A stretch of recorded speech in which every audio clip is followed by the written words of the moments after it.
If you're a writer and you're anything like me, when you're at a loss or you're losing motivation or you're a little bit frustrated or you're looking to change it up, you take yourself elsewhere to write. So you go away from your writing desk and you go choose another spot, whether that's outside or in the library, or my own personal favorite, a local coffee shop. And for me as a writing coach, I often like to observe other people in the coffee shop and I wonder, which ones are writers. And usually I can tell which ones the writers are because they're the ones who are agonizing as they work at their laptop, but also they're the ones who have reference books with them.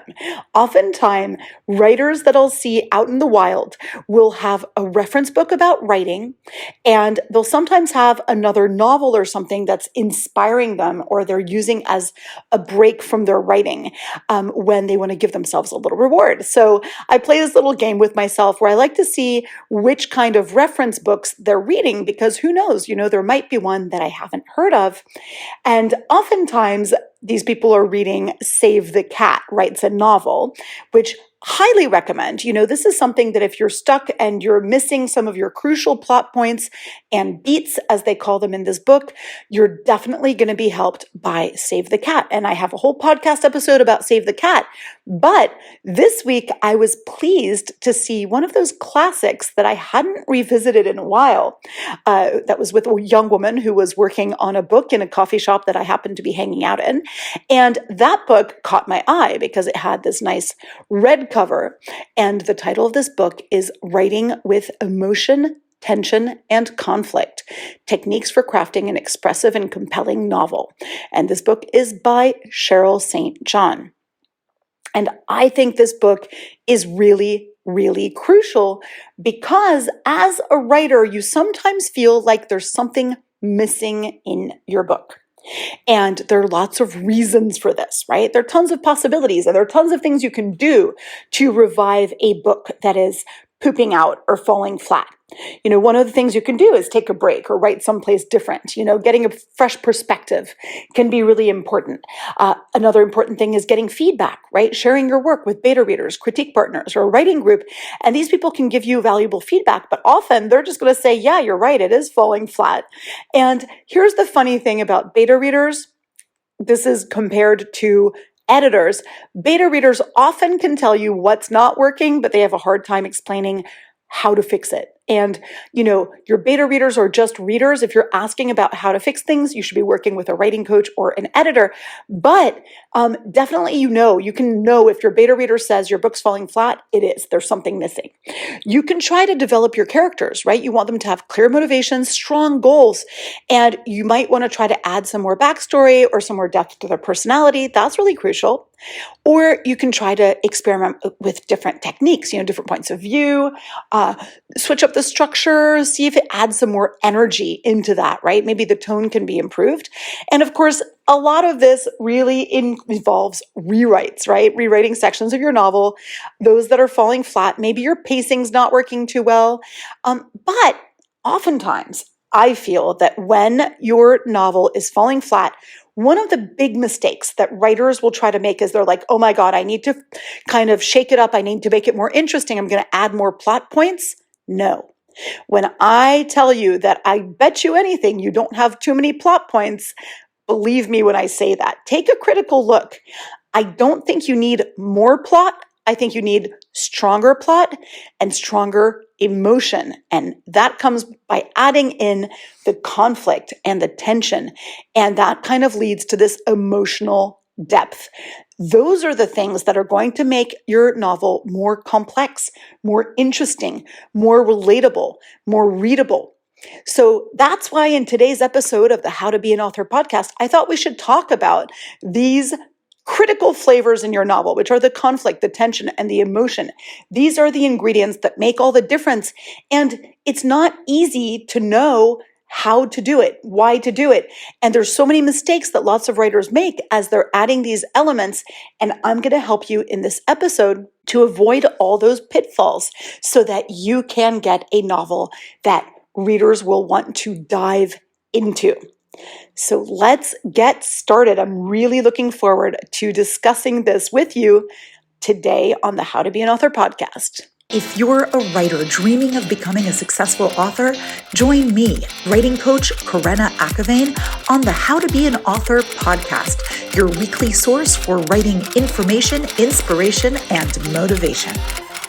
Hello and welcome back to the How to Be an Author podcast. I am writing coach Karena Akhavein, and it is my passion in life to help writers like you go from aspiring to successful author and to make their books the best that they can be. And, if you've ever been to dinner at a friend's house and you saw them putting in, a lot of ingredients that looked pretty good, and then the end result falls a little flat and you're wondering gosh, what didn't they add enough of? It can be the same with your book when you don't put in enough conflict, tension, and emotion. These are three crucial ingredients that are only too easy to have too light a hand with when you're writing a book, especially as a newer author. So in today's podcast, we're going to be talking about each one of these elements and how they work. And I'm going to help you to understand maybe why you're missing some of that and then how you're going to add that into your novel. Even if you're already at the rough draft stage, it's never too late to put this back in. So let's get started on all of that. And by the way, if you really want a more in-depth how-to on how to do these things, first of all, if you're in my Writing Coach on Demand program, you're going to be getting some extra exercises on this in your bonus materials this week. But also, if you're taking my From Idea to Published in 6 Months course, this is such a huge part of it. There is so much about writing these elements into your novel in that course with some practical, applicable, actionable information that is going to be priceless to you. So I really highly encourage that you go take a look at that course on my website, creativeandwritingcoach.com. You go into online courses for writers and you will find From Idea to Published in 6 Months right there. You can read all about it. And just right now, you actually get 6 months of Writing Coach on Demand for free when you pay for the course. So that's kind of awesome. That's a $324 value for free for the time being. Anyway, let's talk about adding conflict to a novel. This is something that's essential to keep the reader engaged and interested in the story. Conflict is 100% what drives the plot forward. It is what creates tension. It is what makes a story more exciting, more unpredictable. Suspense is really important. No matter what kind of book you're writing, even if it's not a suspense novel per se, that is really important. And conflict can come in many, many different forms, right? You've got the internal conflicts within a single character. You've got conflicts between multiple characters, conflict with the environment, conflict with society, conflict with external forces like nature or technology. By introducing conflicts, you are creating obstacles for the characters to have to overcome. You're creating challenges for them to face. And this is what adds the depth and the complexity to their personalities because they are forced to learn, grow, and change to address these conflicts. Because what they're doing at first is not going to help them to get out of what is going on. And that is how conflict allows for character development. Characters are forced to make these tough decisions. They are forced to confront their weaknesses, confront their demons, confront what they thought was and find out wasn't, right? And they grow as a result of this. And this is what makes the story more relatable.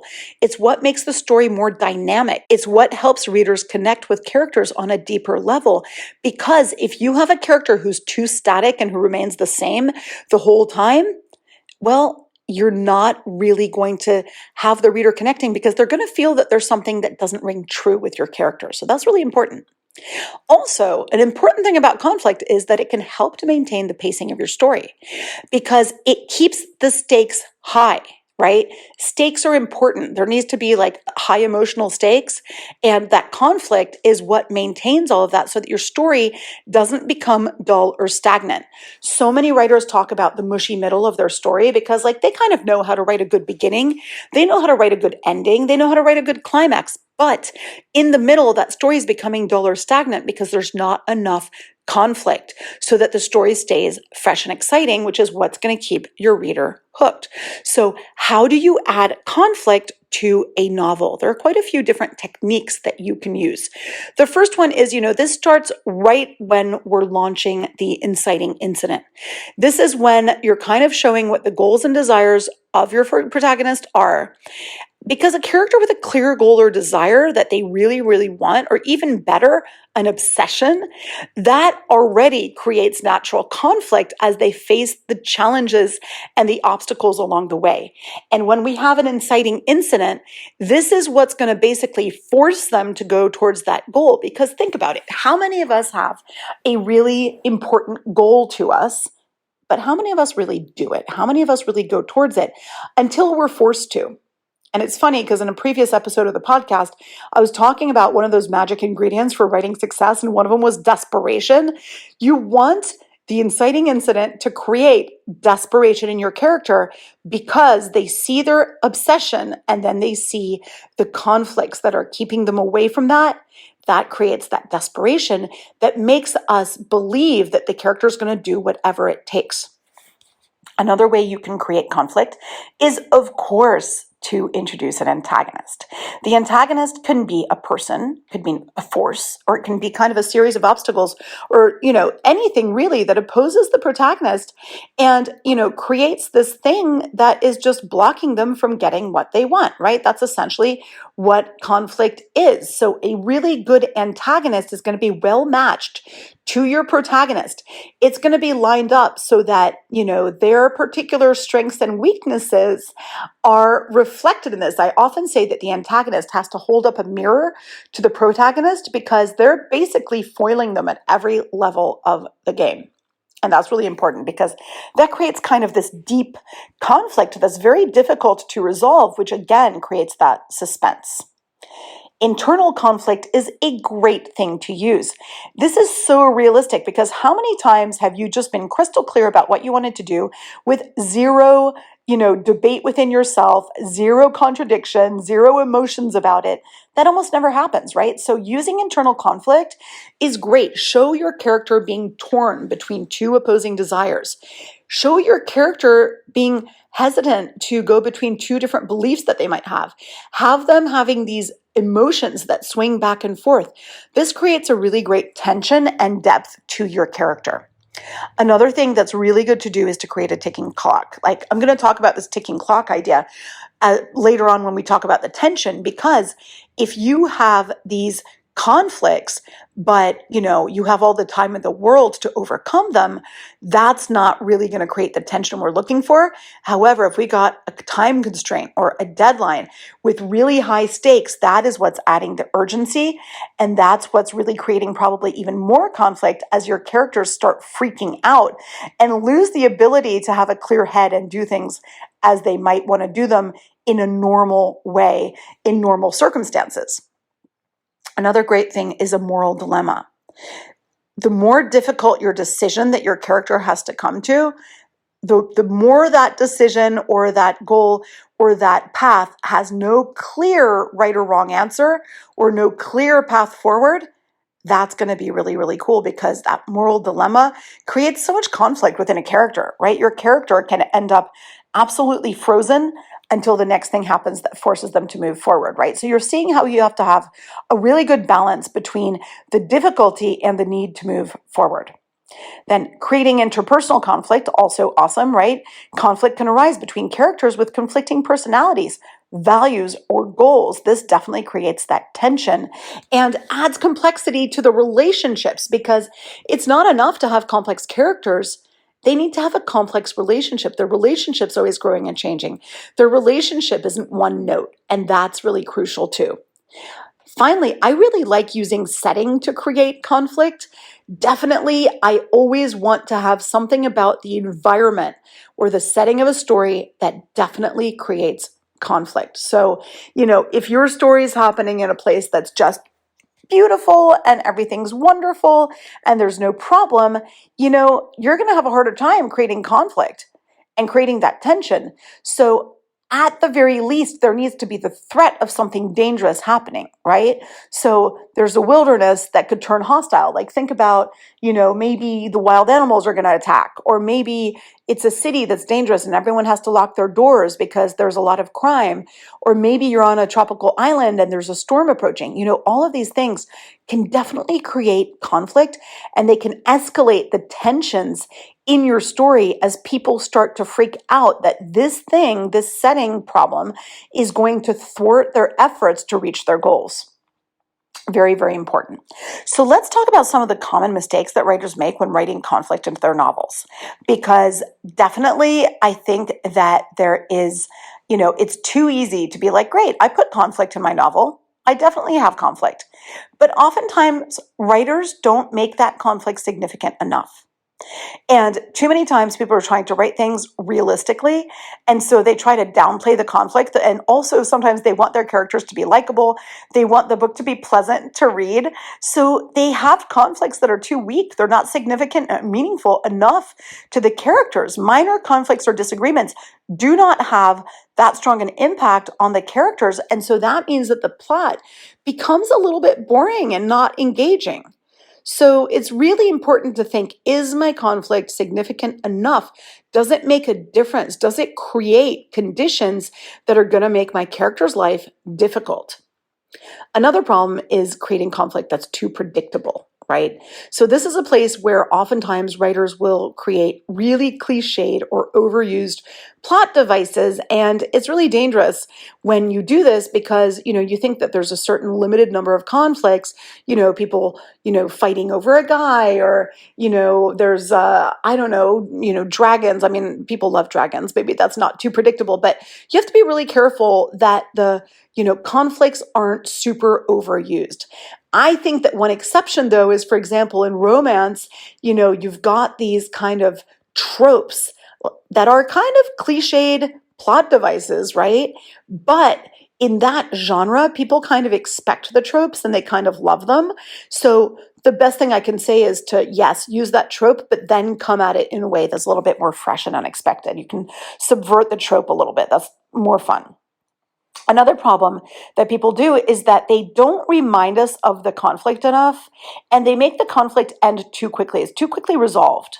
So if you resolve the conflict too quickly, the story can feel rushed or unsatisfying. You need to give the characters time to struggle with the conflict and to work towards a resolution. So make sure that your conflicts kind of go through the novel and they can kind of evolve a little bit as we go, but they should keep impacting your character pretty strongly as you go. Another thing that's a big mistake when people are writing about conflict is that they make it too one-sided. So you don't want it to be like, if you've got the protagonist and the antagonist, many authors will write it where the protagonist is good and they're always right, and the other character, the antagonist, is always in the wrong. That can be uninteresting. That can be unrealistic. Think about making both characters have valid points of view and believable motivations so that there's a little bit more nuance in that conflict and there's a little bit more nuance in your characters, right? It's rare for somebody to be fully good, and it's rare for someone to be fully evil. So make sure that your story and your conflict reflect that. Another really important thing is that a lot of authors will focus too much on external conflict, especially like my fantasy writers. They'll have all these external conflicts. There's dangerous magic, there's a witch, there's a dragon, there's this, there's that. Okay, this can be exciting, but it's really essential that you balance these external conflicts with internal conflicts that are more interesting and complex. Internal conflict, like, a personal struggle, a moral dilemma. These create that much more depth in the story. This is what keeps us, with the character. And really, ultimately, characters are what make people dive into your story more so than, the plot itself. I talked about the emotional stakes. This is crucial, crucial, crucial. Your conflict will not be significant enough if they're not big consequences for the characters and the story. So consider those stakes. Make sure they're high enough. Now, these don't have to be life and death, right? It could be something relatively small, but you need to convince us that the character is really kind of thinking that this is really important for them. and that this is the difference between a happy life for them and not, or this is the difference between success for them and not, and show how important this is. Show what the fallout's going to be if your character doesn't get what they want. These stakes don't have to be over the top to be really significant, but make sure that you develop that enough. So I think that is probably going to help. Like avoiding those mistakes, you're going to be creating this significant, meaningful, and challenging conflict, which leads you to a more engaging, compelling story. Okay, now let's talk about tension. So it feels like it's going to be about the same thing as conflict, but it's not really as much. Tension is really more that thing that creates this suspense, the anticipation, the uncertainty. And yes, tension arises when there's a conflict or challenge or obstacle, right? It arises when there's something that the characters have to overcome. But it's more like the result of that and that feeling of unease that's keeping the reader on the edge of their seat, wondering what's going to happen next. So tension is really what makes the story exciting and unpredictable. Tension is what gives that sense of urgency. It's what keeps the reader invested, because without tension, the story can become boring or predictable, right?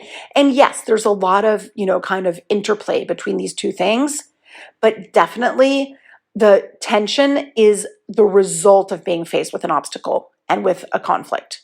That tension is what's forcing them to make the tough decision. So I think it's just really important to remember that the tension is the excitement factor. And again, I talked about the ticking clock.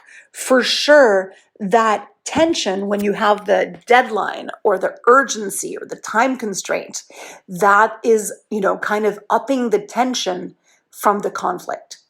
Foreshadowing is another great way to create that tension, that sense of impeding danger, that sense of impeding heightened conflict. This is what's building tension as the reader anticipates what's to come. Cliffhanger is also a great way to up the tension, right? You're leaving that reader wondering what's going to happen next. So I like my cliffhangers not at the end of the book because that's annoying, but at the end of a chapter. That's really, really cool. But there's a little caveat to that. We'll talk about that in a second. But I think that cliffhangers at the end of a chapter are pretty awesome. And oftentimes, create a sense of unpredictability, right? So if you have a lot of logic in your plot, and I think it's important to have plot logic, right? Because this happened, that happened. Absolutely. But once in a while, throw in an unexpected twist so that your reader is left unsure as to what's going to happen next. Is there going to be another twist, or does what I expect to happen, is that what's going to happen, right? And again, that internal conflict can really create that tension within a character, for sure, as can the setting and, of course, the stakes, right? When the consequences of failure are high, the tension will naturally increase. And the key to creating tension is to keep the reader engaged and interesting, right? So there are all these different techniques that you can use, but there are some mistakes that you can do. When you're doing the tension thing, you can overuse the cliffhangers, right? So I mentioned cliffhangers at the end of a chapter, fantastic. But if you're overusing this effect, I feel that it can be a little bit predictable and manipulative. It kind of over time reduces their impact. And there's some writers, I would say, for example, like Dan Brown is one of the writers who uses a ton of cliffhangers at the end of each scene or each chapter. After a while, you're like, can you please write a scene that finishes normally? That would be really, really great.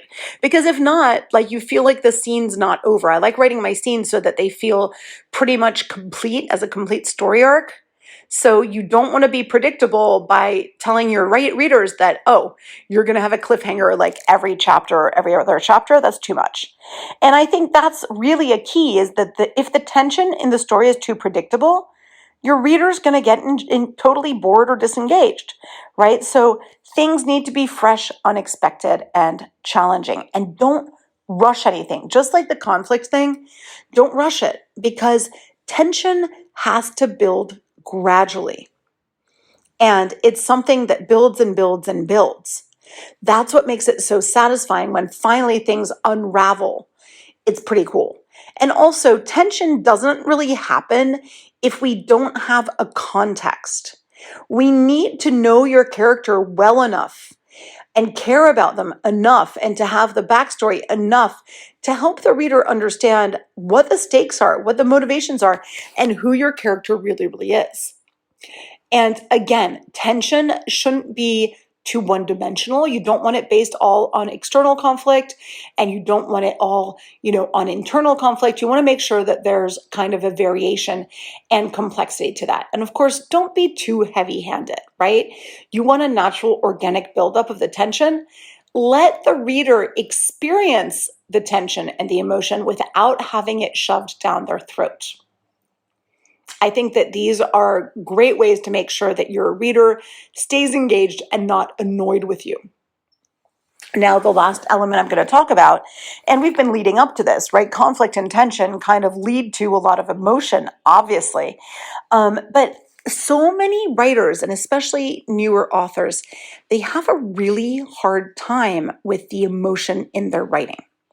And I've had so many discussions with various writers who are in my Writing Coach on Demand, or writers who've been working with me one-on-one, or even people who've been, starting out with the from idea to published in 6 months. My people who were testing out that course, some of them were kind of longstanding clients of mine who've had issues with these things. And I wanted to make sure that what I was teaching in my course was actually going to be transformational for people who were struggling with writing emotion in the right way. And I really found out that there are a few reasons that are kind of common why authors have a hard time including emotion in their writing. So the first huge reason is fear of vulnerability. Writing about emotions make a writer feel vulnerable. They feel like they're exposing their own personal experiences and feelings, and that can feel intensely uncomfortable. That feels awkward. It feels cringy. It feels self-conscious. If you're fearing being judged by readers, I totally get it. That feeling so exposed is really, really yucky. But here's the thing. So you're either going to be exposing yourself because you're vulnerable, or you're exposing yourself to readers saying, you know what, this wasn't emotionally resonant. If you write something that your reader can really dive into and really get emotionally invested, they're going to thank you. They're not going to judge you. So that's really, really important. And this big thing is where I say that your family and your friends are not your reader. It can definitely be a lot more comfortable to not have friends and family read your book at first and to really push on other ways of marketing. Though I think that, friends and family can be so supportive, they can be a big part of the network that promotes your book through word of mouth. So I feel like if you can get over that hurdle of fearing the vulnerability, just know that all writers go through this, but definitely don't prevent yourself from writing about emotion. If you need to write under a pen name, do that. I think that's really important. But really be conscious of the fact that many of us are afraid of writing emotion, and just, go the other extreme, and then you can pare it down. Some writers, interestingly enough, lack a basic understanding of how emotions work. This is really interesting. Writing about emotions can be really challenging, and it is so hard. Are you kidding me? It's so hard to capture the nuance and complexity of human emotion via words on a page. So if you're struggling with this, you're not, in a situation, this doesn't mean you're not a good writer. You're not in a situation that's rare. It is really, really hard to write those nuances and to describe them. This is something that takes a lot of practice. So keep that in mind. Sometimes writers have a limited emotional range, right? We struggle to express emotions beyond a really narrow set of feelings. And maybe this can result in more flat, one-dimensional characters. I think that if this is the case with you, well, that if you're like that, your character could be like that, but you need to find the backstory that examines why your character is like that. Why does your character have a limited emotional range? And now we can focus on, how does this affect the relationships? How does this affect how they function in the world? That's fair enough. You can write about that. So that's really important. I think many times also writers are focusing way too much on the plot or action. At the beginning of this podcast, I was saying that too many writers are like, oh my God, my book's falling flat. Let me add more plot points or more action points. No. Stop prioritizing too much plot or action over character development and emotional depth. Emotions don't take a backseat to story events, because if they do, your characters are not going to be fully fleshed out, and that's not as interesting. And finally, there are some styles or genres that don't prioritize emotional depth. Like, a thriller or an action novel might not have as much emotional depth as some other type of book, such as a romance novel or, just a literary novel. But make sure that that your book has the amount of emotional depth that is expected of it. Because if you know your genre and you're not kind of having your book live up to those positive genre conventions that readers like to read, it's going to make your reader feel like they're missing out on something, or like your novel's not complete, right? If there's not enough emotion in your novel, the readers are not going to connect with the characters. They're not going to be emotionally invested in the story. We don't really care about what happens next if we don't care about the character. And, if a character is one-sided and doesn't have those emotions, they don't feel realistic. They don't feel real. They don't feel relatable. So characters being more three-dimensional helps readers to totally understand them. And that emotional depth is also what creates higher stakes, as a result of that tension and conflict. So it's kind of a whole ecosystem. This tension, conflict, and emotion, they don't all stand independently. They all work together, right? By exploring how the characters feel, how they react, authors can express these deeper ideas and commentary on other things like human nature, society, and life. So how do you add more emotion to your story as a writer? One thing is show, don't tell. Instead of telling the reader how a character feels, let's show their emotions. You can show them a million different ways, right? Through internal thoughts, through actions, through dialogues. There are, sensory details you could be using. You can use those to create this emotional atmosphere, immerse the reader in the character's emotions, right? People, when they're going through these deep emotions, they might have these flashbacks. They might be focusing on different sensory details. Pretty interesting. When do you write these emotions? It has to be at the right time. Like when your character is battling some kind of an issue, when they're making a difficult choice, when they're reacting to, conflict of some kind, or when they're understanding that there's a huge obstacle. That's really important. And remember that your characters need to be well-rounded. They have to be more complex. So they have to have both positive and negative emotions. They have to have internal conflicts and backstory, right? And that dialogue that I mentioned before, this reveals so much about not only a character's emotions, but also about their relationships.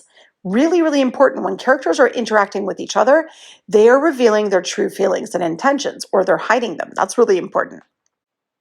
So remember that with emotion, you can have both internal description and external. So the internal descriptions are referring to the internal thoughts and feelings, while the external are the outward expressions of emotion. And it's important to have both of these things, right? And it's important to describe those things at the right point in your novel, right? So if your character is feeling angry, they're going to be saying certain things, they're going to be acting a certain way, and then they're going to be feeling a certain way on the inside. And that's really cool when you combine these types of descriptions.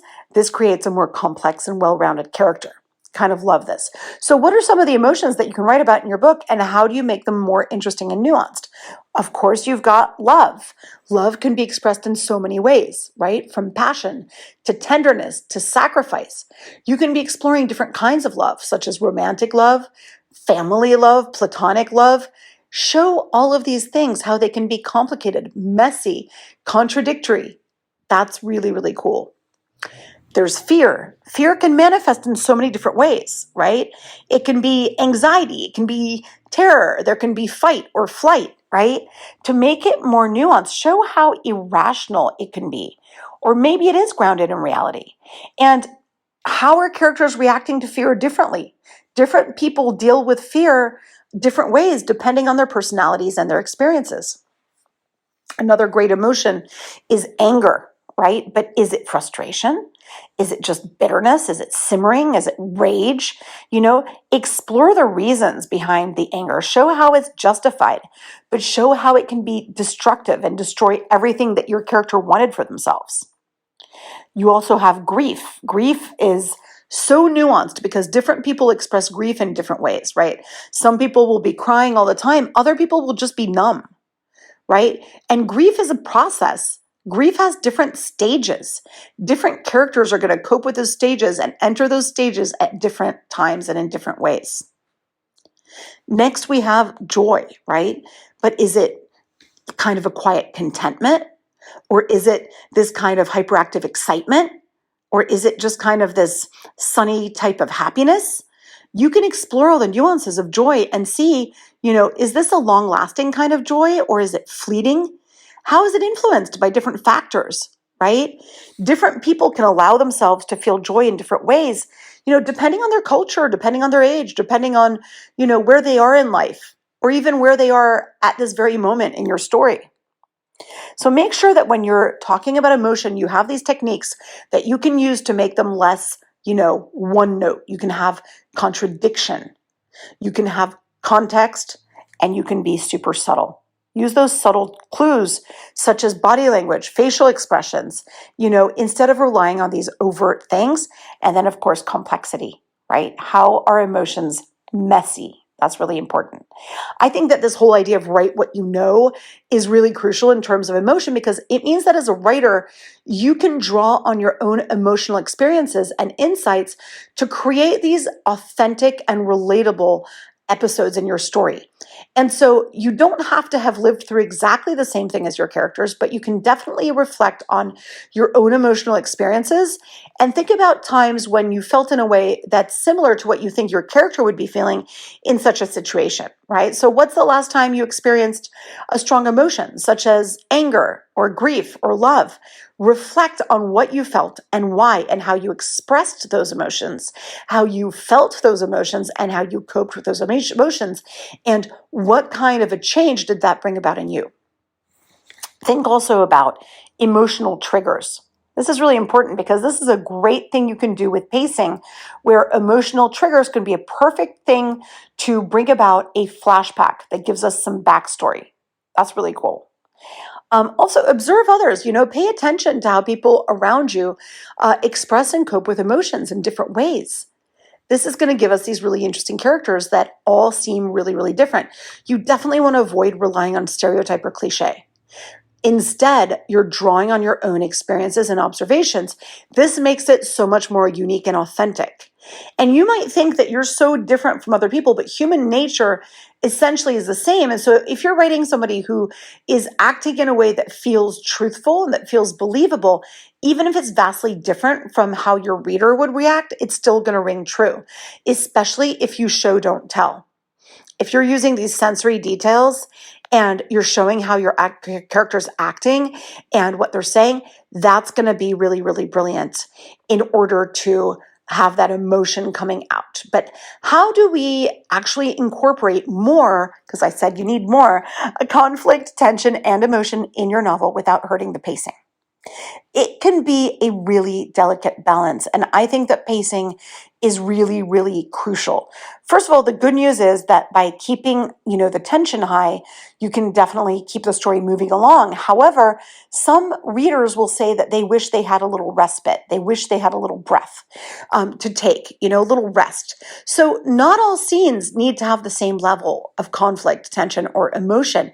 You can vary the intensity so that your pacing doesn't fatigue your reader and that it stays engaging and that there are ups and downs.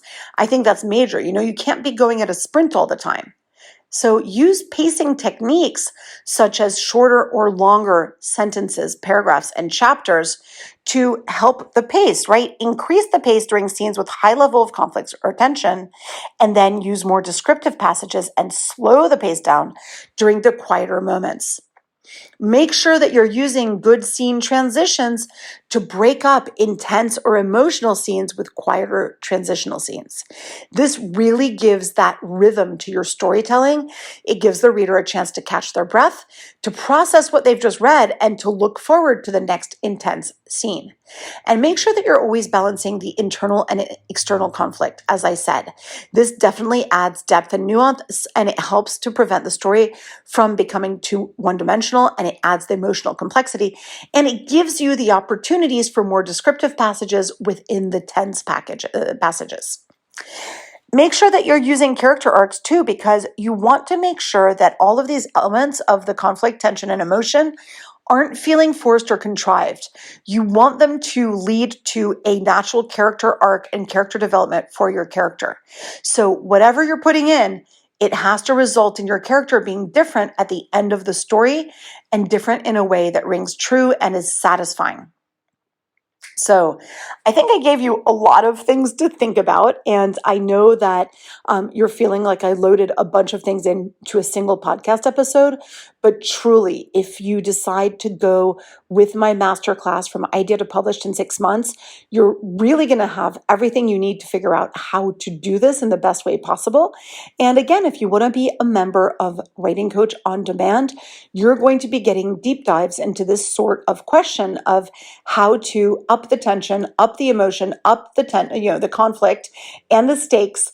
And you're going to be having writing exercises that help you to practice those skills as well. That's it. It was such a pleasure being with you on the How to Be an Author podcast, and I look forward to being with you next time.